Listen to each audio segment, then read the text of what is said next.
everybody, this is Jess, the public speaking coach as well as an accent coach. I welcome to all of you in BFF, the building of fundamental foundation, where you build your base, जहाँ पे आप अपने आधार को मजबूत करते हैं.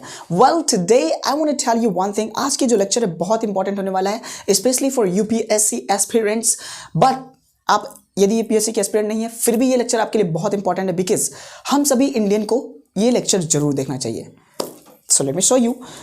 ये देखो, ये मेरे पास बुक है, राइट. कोई भी बुक अगर आप लो तो सबसे पहले अगर आप इसको खोलोगे ना, कोई भी बुक अगर आप ओपन करते हैं तो सबसे पहले आपको ये चीज़ मिलती है, प्रीफेस. प्रीफेस में क्या लिखा होता है? प्रीफेस में ये लिखा होता है इस बुक के अंदर क्या क्या बातें होने वाली हैं, इस बुक के अंदर क्या क्या चीज़ें हैं, राइट. वैसे ही ये देखिए, आपके सामने ये जो बुक दिख रही है, ये है इंडियन कॉन्स्टिट्यूशन की बुक, भारतीय संविधान की किताब. इस भारतीय संविधान की किताब के अंदर भी एक ऐसा पेज है जिसको हम प्रीफेस नहीं कहते हैं, we call it as preamble. हम इसको प्रियम्बल बोलते हैं. वेल फ्रेंड्स, आज हम इसी प्रियम्बल के बारे में पूरा जानने वाले हैं कि इस प्रियम्बल के अंदर क्या चीज़ें हैं, उस प्रियम्बल क्या होता है.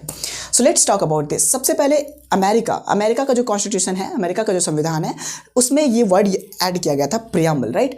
फिर उसके बाद हमने भी उसको अडॉप्ट कर लिया, हमने भी उसको ग्रहण कर लिया हमारे कॉन्स्टिट्यूशन के अंदर. सबसे पहले देखो, पंडित जवाहरलाल नेहरू जी थे. पंडित जवाहरलाल नेहरू जी एक ड्राफ्ट उन्होंने तैयार किया, एक पेपर लिया, उस पर उन्होंने सारी बातें लिखी कि हमारे प्रियम्बल में क्या चीज़ें होनी चाहिए.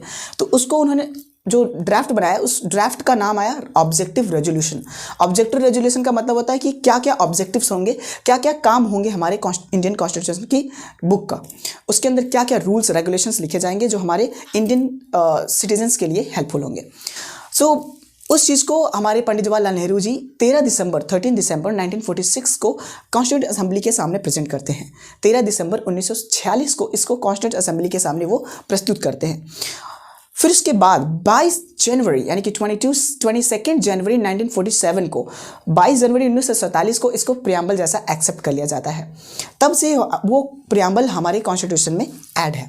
सबसे पहले हम जानते हैं कि ये जो प्रियम्बल होता है, प्रियम्बल को हम the identity card of constitution भी बोलते हैं. कॉन्स्टिट्यूशन का आइडेंटिटी कार्ड भी हम प्रियम्बल को बोलते हैं. ये किसने बोला था? ये थे N.A. पलखीवाला जी, जो कि एक ज्यूरिस्ट थे, एक न्याय करने वाले इंसान थे, जिन्होंने इसको क्या बोला था?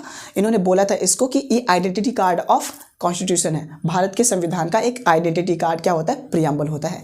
Now let's talk about this कि प्रियम्बल क्या चीज़ें बताता है. प्रियम्बल आया है एक लैटिन वर्ड से जिसका नाम है प्रियम्बुलस. प्रियम्बुलस का मतलब होता है इंट्रोडक्शन, परिचय, राइट. तो ये परिचय बताता है इस बुक के, इस इंडियन कॉन्स्टिट्यूशन की बुक के परिचय देता है कि इस बुक के अंदर क्या चीज़ें होने वाली हैं. So let's talk about this. Preamble के, हमारे प्रियम्बल में बस केवल सिर्फ और सिर्फ एक बार अमेंडमेंट किया गया है. अमेंडमेंट मतलब होता है बदलाव या संशोधन. तो केवल एक बार संशोधन किया गया है. कौन सा संशोधन हुआ था? वो 42nd अमेंडमेंट 1976 का, 1976 का एक 42वां संशोधन किया गया था हमारे प्रियम्बल के अंदर, जिसमें 3 नए शब्द जुड़े हैं, सेक्युलर, सोशलिस्ट और आपका इंटीग्रिटी. ये 3 नए शब्द जुड़े थे. इन तीनों का मतलब क्या है, अभी हम आगे समझते हैं. तो देखो, और हमारे कॉन्स्टिट्यूशन में एक आर्टिकल है, आर्टिकल 368, मतलब 368 आर्टिकल जो धारा है, ये धारा हमारे पार्लियामेंट का पावर ये दिखाती है कि the power of parliament to make an amendment in constitution. Constitution में अमेंडमेंट करने की जो पावर है ना, वो पार्लियामेंट की जो पावर है, वो कौन सा आर्टिकल बताता है? आर्टिकल 368, आर्टिकल 368 के तहत ही इसमें भी एक बार परिबंध किया गया था. 42nd अमेंडमेंट किया गया था, जिसमें 3 नए वर्ड जुड़े थे. कौन कौन से? सोशलिस्ट, सेक्युलर और integrity. So let's talk about this more. अब हम बात करते हैं कि हमारे जो भारतीय प्रियम्बल है, प्रियम्बल क्या क्या चीज़ें बताता है. प्रियम्बल बताता है 4 चीज़ों को, 4 इंग्रेडिएंट्स है इसके. तो let's talk about the first ingredient. पहला इंग्रेडिएंट क्या है? The source of the constitution. Source क्या है कॉन्स्टिट्यूशन बनने के पीछे, संविधान बनने के पीछे सोर्स क्या है? तो हमारे अगर प्रियम्बल खोलोगे ना, सबसे पहली लाइन है, ये देखिए, we the people of India, मतलब हम भारत के लोग हैं. We the people of India क्या बताता है कि ये सोर्स बताता है कि ये जो इंडियन कॉन्स्टिट्यूशन बना है, इसका सोर्स क्या है? लोग. ये लोगों से ही बना है, राइट. तो ये सोर्स को दिखाता है. ये फर्स्ट इंग्रेडिएंट होता है, इसके अंदर हमारे प्रियम्बल के अंदर लिखा गया है. सेकेंड जो इंग्रेडिएंट है वो है the nature of the Indian states. Indian states के नेचर को कौन बताता है? इसके अंदर 5 वर्ड्स हैं जो हमारे इंडियन के नेशंस के नेचर को बताता है. वो वर्ड्स हैं sovereign, socialist, secular, integrity and Republican and democratic. तो ये जो डेमोक्रेटिक वगैरह है ये वर्ड्स, ये सब क्या बताते हैं, ये बताते हैं हमारे इंडियन स्टेट्स के नेचर को कि किस प्रकार की प्रकृति है हमारे राज्यों की, हमारे देश की। तो सबसे पहला सॉवरेन वर्ड देखो, सॉवरेन का मतलब होता है इंडिपेंडेंट कंट्री, एक पूरी तरीके से स्वतंत्र देश। इसके ऊपर किसी दूसरे देश का कोई अधिकार नहीं होता है। कोई दूसरा देश हमारे देश पर कोई इंटरनल इंटरफेरेंस नहीं कर सकता, कोई भी हस्तक्षेप नहीं कर सकता है। हमारा देश स्वतंत्र है। हमारे देश में कोई भी अगर नियम कानून बनेंगे ना, उसके ऊपर कोई भी देश उंगली नहीं उठा सकता। जैसे कि अगर प्राइम मिनिस्टर नरेंद्र मोदी जी कोई नियम कानून लगाएंगे हमारे कंट्री में, तो उस नियम कानून को कोई दूसरा देश इंटरफेरेंस नहीं लगा सकता, कोई दूसरा देश उंगली नहीं उठा सकता। इसका मतलब हो गया सॉवरेन कंट्री। दूसरा बात करो तो दूसरा जो वर्ड है वो है आपका सोशलिस्ट। सोशलिस्ट का मतलब होता है समाजवादी, यानी कि हमारा देश क्या होना चाहिए, हमें क्या करना है, to build a welfare nation. हमें एक बहुत ही समृद्ध नेशन बनाना है, समृद्ध राष्ट्र बनाना है। इसके लिए हमें हार्डवर्क करना है, हमें मेहनत करना है इसको समृद्ध बनाने के लिए। Second you can see there secular. Secular का मतलब होता है धर्मनिरपेक्ष।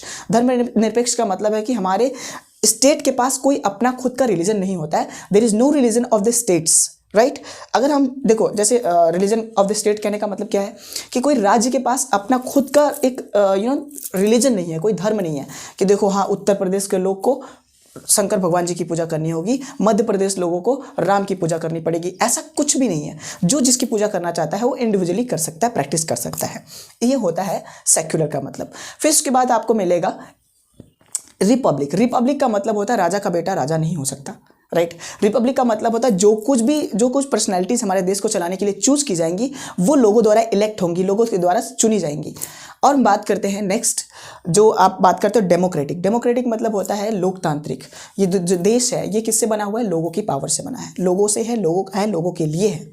इसलिए ये जो पांचों वर्ड्स हैं ये किसको बताते हैं, हमारे देश के नेचर को बताते हैं।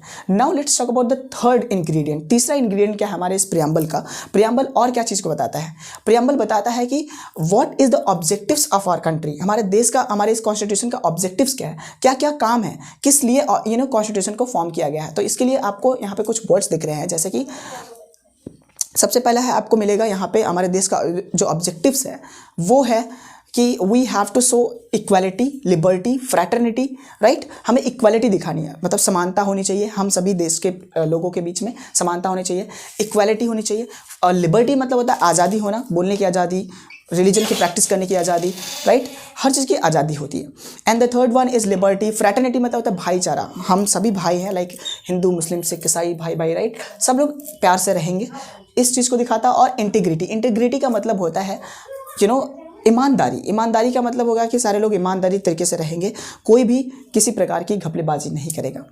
तो ये हो गया थर्ड इंग्रेडिएंट। अब now let's talk about the fifth ingredient of our constitution, preamble. Preamble का चौथा कौन सा इंग्रेडिएंट है। चौथा इंग्रेडिएंट होता है the date of adoptation of constitution. भारतीय संविधान को अडॉप्ट करने का जो डेट है ना वो बहुत इंपॉर्टेंट डेट है। उस डेट को आपको रिमेंबर रहना, मतलब कर रहे रहना चाहिए कि ऑलवेज फिक्स इन माइंड कि 26 नवंबर 1949, जो 26 नवंबर 1949 का पीरियड है, इसी दिन हमारे कॉन्स्टिट्यूशन को अडॉप्ट किया गया था। ये होता है 4 ingredients of Indian constitution, right. Indian constitution का प्रियम्बल जो है ये 4 चीज़ों को बताता है। आई होप कि आपको प्रियम्बल की जानकारी हो गई होगी। Now I will be meeting in the next video. Till then bye bye. इसी तरीके से अपने बेस को मजबूत करते रहिए, सीखते रहिए।